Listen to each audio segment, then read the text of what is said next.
Hi friends, I'm here with my February reading wrap-up.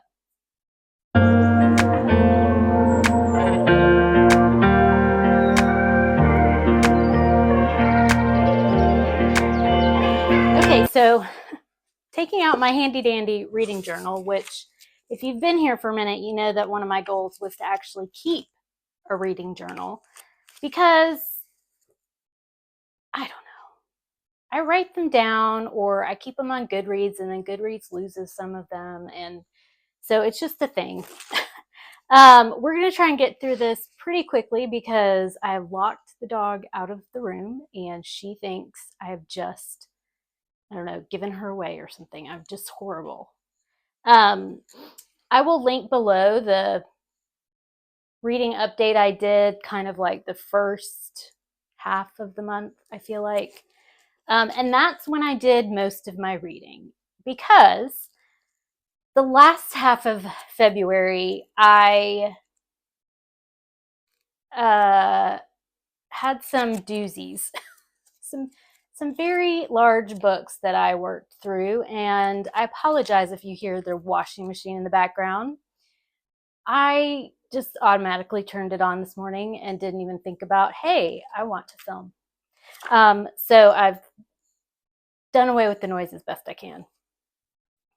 So yes, in the video that I'll link below, I finished 6 books in the first half of February, and that was pretty good. As I said in my February TBR, it's just not a great reading month for me historically, so I was pretty happy with the first half of the month. The second half, I didn't read 6 books, but we'll talk about it. So the first one I finished was The Plan by Kendra Adachi, which I've already returned to the library because it was overdue. This is kind of like a time management, planning and organizing resource, I guess, for people who struggle with those things. And I liked it. I thought it had a lot of great points. It was succinct, to the point, accessible, and had some good takeaways. I didn't rate it. I didn't really feel like it was a book that I could rate. Most of the stuff wasn't new to me, but I liked how she presented it, and I really liked her writing style. So if you're looking for something on the topic of time management, planning, organizing, that's a good one to go to. The next one I read was Wild Love by Elsie Silver. And 2024 was the year I tried more romance. And I loved Emily Henry. I read Beach Read by her, which I still have her whole backlist to go through, and more current reads too. But I had heard a lot about Elsie Silver. I knew it would be steamy, which it was. And that doesn't really bother me so much, depending on how it's done. And this is a story about Ford, who is a billionaire, like the hottest billionaire in some magazine. And he is, I don't know, he sold his app that he made and ended up moving back to this town that he used to spend his summers in, away from boarding school. And he kind of reconnects with the little sister of his best friend, who he's been in love with since they were young. And there's a daughter that shows up for Ford, and sexual harassment for Rosie, who is the little sister. She ends up coming back to the town. She left, wanted to get out of the small town and went to the big city. I think in here it's Calgary. And, lots of things fell apart. She got fired from her job. She wasn't happy in her relationship, which is who she was living with. So then she just decided to go home to see her brother. And kind of know early on that it's going to be a love story for Ford and Rosie. I did not like this. I'm just going to say. Didn't like it, didn't like the writing style.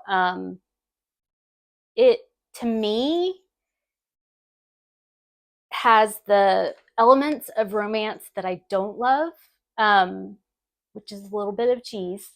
I'm not a great one to be able to suspend my belief with certain things. So the good news is that it fulfilled a prompt for mini deck of TBR-thon, had a heart on a cover, which I needed to read. It also lets me know that Elsie Silver is not a romance reader for me. Romance writer for me. And I already am going to send this off to a friend who does enjoy Elsie Silver and will probably absolutely love this more than I did. It's just not my cup of tea. So, and I gave it 2 stars. Don't come for me. Okay. Then, so I will say, this is one of the reasons I only have a couple of books on the end of the month. This was 450 pages.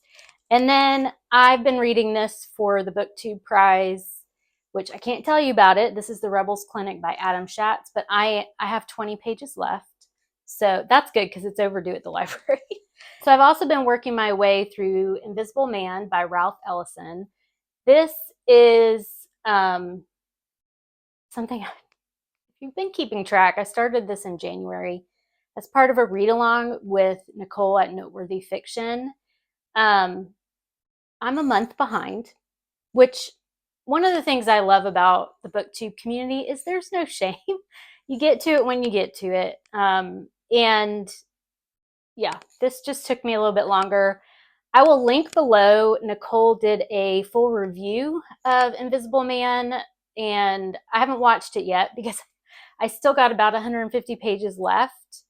I will say it has picked up the pace, which I really like, because the beginnings, it starts out with a intense scene and then kind of slow for a bit, but it's just really picked up. And so I hope to finish this in the next day or two.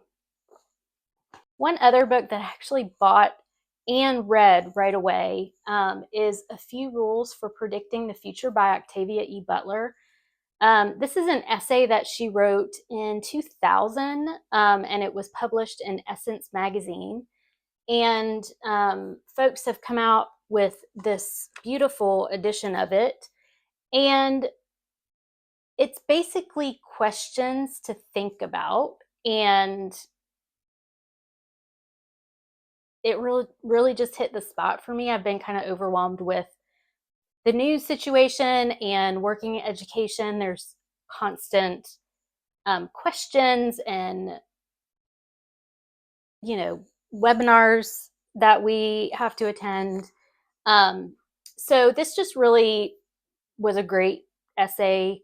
And I encourage you, I was able to find it free online, but I forget where, because I ended up wanting to get this edition.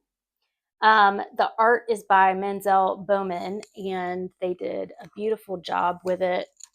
I can even show you. So it's just very beautiful the way they've put it together, and it's a quick read. It's just an essay, but it's really powerful. So if you're interested, I suggest you could do probably a web search and find it. I'm currently reading these two. I was on the middle grade March opening sprints last night. And I want to finish these two before I start on middle grade. I probably will hold fast to that for this. I only have 20 pages left. And might give myself a little grace with finishing this. It's like 150 pages left, but I really want to jump into middle grade March and the Irish Readathon and the Brontes and I have a buddy read starting next week. So there's going to be lots of reading done in March. I'm very excited for that.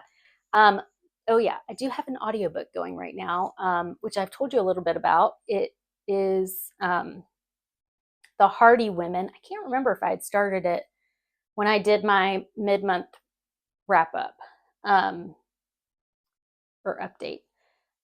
It is The Hardy Women, and this is another of the BookTube Prize nonfiction books that I'm reading. So can't tell you too much about it other than I'm reading it, and it's part of the BookTube Prize. So that's my audiobook right now, but I think I will get through that pretty quickly. After I get through that one, I'll have 2 more for the BookTube Prize. My ratings are due at the end of March, so I'll definitely be through those in March. And then let's get on to some middle grade. I think I'm going to need some. But yeah, anyway, I'm looking forward to that and looking forward to connecting with everyone who's doing these readathons. I will link below the readathons I'm doing this month: Middle Grade March, Irish Readathon, the Bronte Readathon, and the Ides of March. So I will link all that below with their hosts. And yeah, let me know in the comments what you're reading. Don't forget to like and subscribe, and I will see you all very soon. Bye.